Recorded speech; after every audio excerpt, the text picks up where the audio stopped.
Dear student, today I will be discuss 10th chapter related sub content colonialism and the countryside.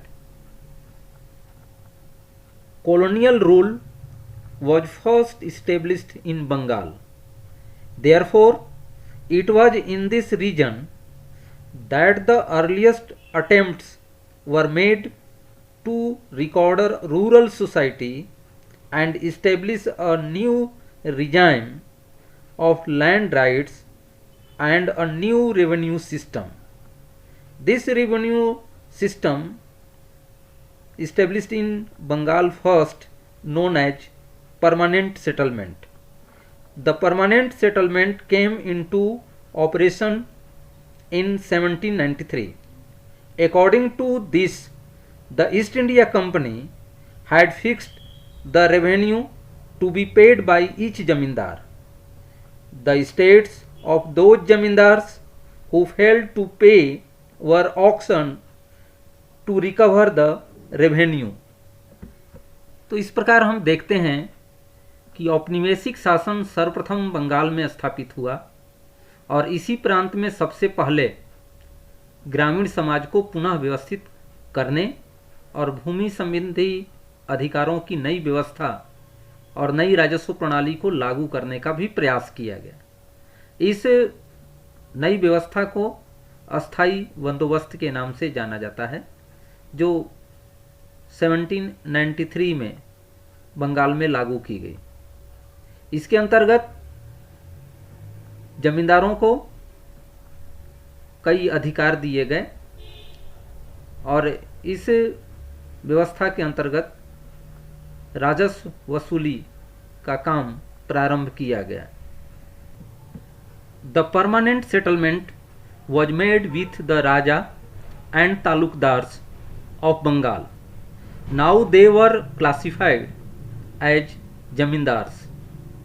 They now had to pay a fixed amount of revenue to the company for all times. There were several villages under the Jamindars. According to the company, the villages falling under one Jamindari formed one revenue estate. The company fixed the total demand over the entire estate. The Jamindar collected the amount fixed for revenue from these villages. The Jamindars were expected to pay the company on a regular basis. In case they failed to do so, their estate could be auctioned.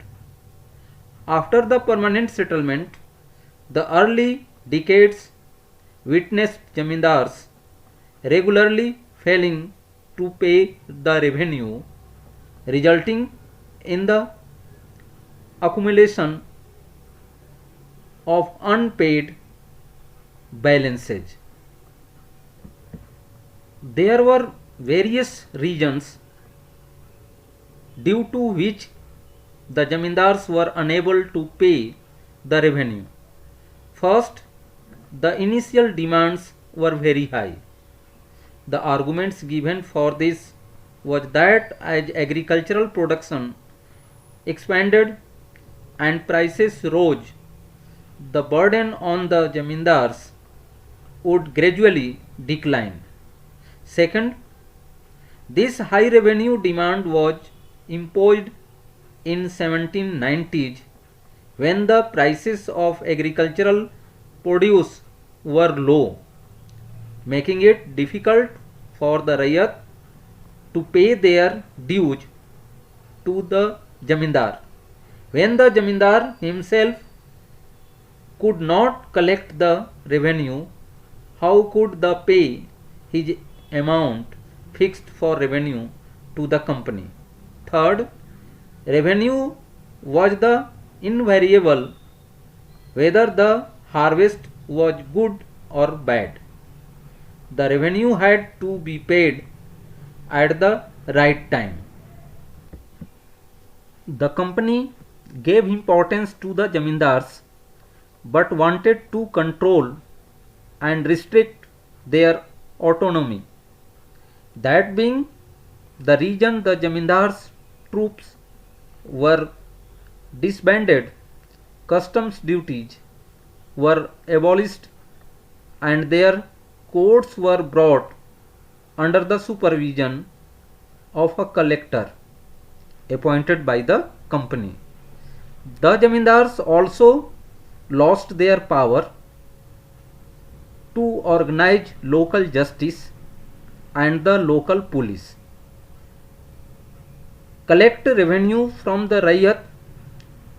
An officer of the Jamindar, usually known as the Amla, came to the village, but revenue collection was a problem, sometimes due to bad harvest and low prices. It became difficult for the Raiyats to pay their dues. At other times, the Raiyats deliberately delayed the payment.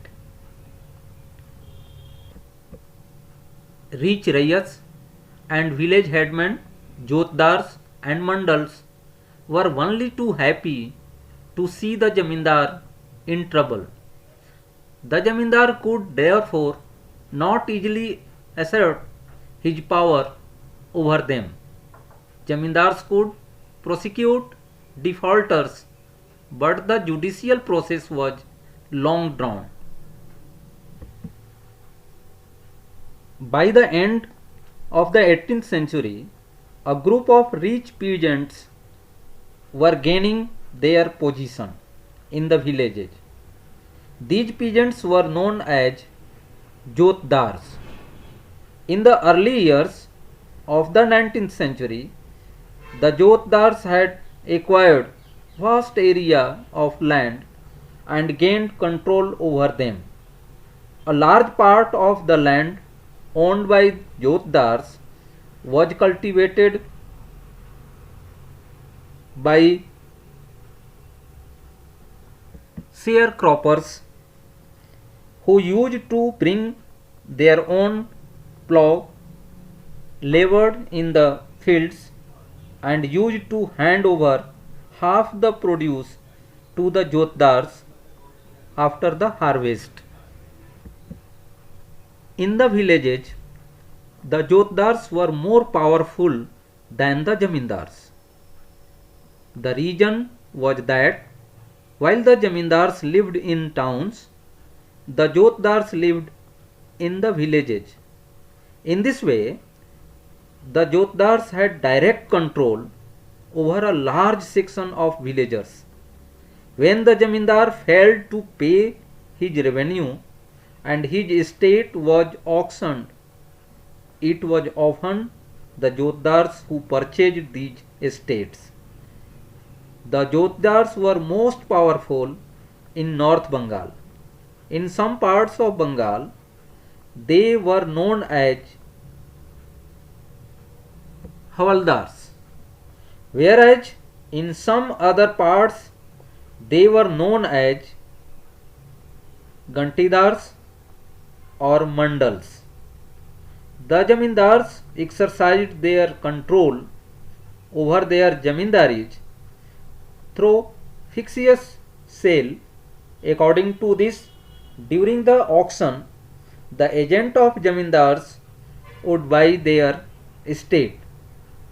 The Jamindars never paid the full revenue demand, therefore the company rarely could recover the pile of unpaid balances. Lord Cornwallis द्वारा 1793 में जो अस्थाई बंदोबस्त बंगाल में लागू किया गया, उसकी जो कुछ विशेषताएं हैं वो इस प्रकार हैं। इस व्यवस्था में भूमि जमींदारों को अस्थायी रूप से दे दी गई और उन्हें एक निश्चित धनराशि सरकारी कोष में जमा करने को कहा गया।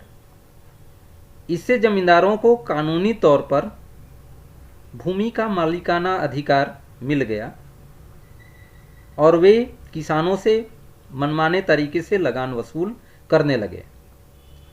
इस व्यवस्था से सरकार को लगान के रूप में एक निश्चित धनराशि प्राप्त होने लगी और इस व्यवस्था ने नए जमींदारों को जन्म दिया जो शहरों में बड़े बड़े बंगलों में और तरह तरह की सुख सुविधाओं के साथ रहते थे। लेकिन समय के साथ जमींदार असफल होने लगे और उनकी जो असफलता थी उनके कुछ प्रमुख कारण जो थे, उनमें सर्वप्रथम जमींदारों से ली जाने वाली भू राजस्व मांग बहुत ऊंची थी। कंपनी का अनुमान था कि कीमतों में बढ़ोतरी होने से और कृषि का विस्तार होने से आय में वृद्धि हो सकती है। ऐसे में भू राजस्व की ऊंची मांग होना जरूरी था, लेकिन बाद में इसमें वृद्धि नहीं हुई। इसी तरह से निर्धारित भू राजस्व की मांग ऐसे समय में लागू की गई जब कृषि उपज कीमतें नीची थीं, इसलिए किसान भी निर्धारित भू राजस्व देने में असमर्थ थे। फसल खराब होने या अच्छी होने, दोनों ही स्थितियों में निर्धारित भू राजस्व निश्चित समय पर देना अनिवार्य था और इसे सूर्यास्त कानून के नाम से जाना जाता है। अंग्रेजी में इसको सनसेट लॉ के नाम से जाना जाता है। इस कानून के अनुसार निश्चित तिथि को सूर्यास्त से पूर्व लगान जमा करना होता था। ऐसा न होने पर जमींदारी नीलाम कर दी जाती थी। तो इस प्रकार देखते हैं कि अस्थायी बंदोबस्त ने जमींदारों को राजस्व एकत्र करने और उन्हें जमींदारी के प्रबंध तक सीमित कर दिया। और इस परिस्थिति में 19वीं शताब्दी के प्रारंभ, 18वीं शताब्दी के अंत और 19वीं शताब्दी के प्रारंभ में एक नए वर्ग का उदय हुआ जिसे हम जोतदार के नाम से जानते हैं। हालांकि जमींदारों ने अपनी जमींदारी को कई प्रकार से बचाने की कोशिश की और उसमें फर्जी बिक्री एक महत्वपूर्ण तरकीब थी। अपनी भू संपदा की नीलामी के समय उनके अपने ही आदमी ऊंची बोली लगाकर जमींदारी को खरीद लेते थे। बाद में खरीद की राशि देने से इनकार कर देते थे। दोबारा बोली लगाई जाती थी और एक बार फिर जमींदार के ही आदमी ऊंची बोली लगाकर भू संपदा खरीद लेते थे, परंतु बाद में खरीद की राशि को देने से इनकार कर देते थे और यह प्रक्रिया बार बार दोहराई जाती थी और अंत में सरकार उसी जमींदार को वो जमींदारी देने के लिए विवश हो जाता था।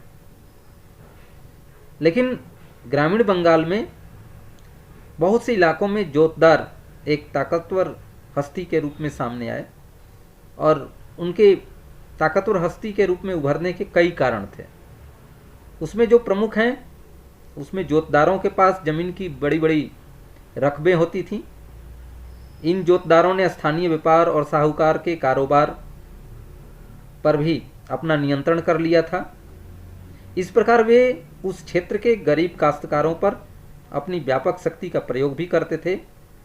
जोतदार गांव में ही रहते थे और गरीब ग्रामवासियों की अधिकांश वर्ग पर सीधे अपनी ताकत का प्रयोग करते थे।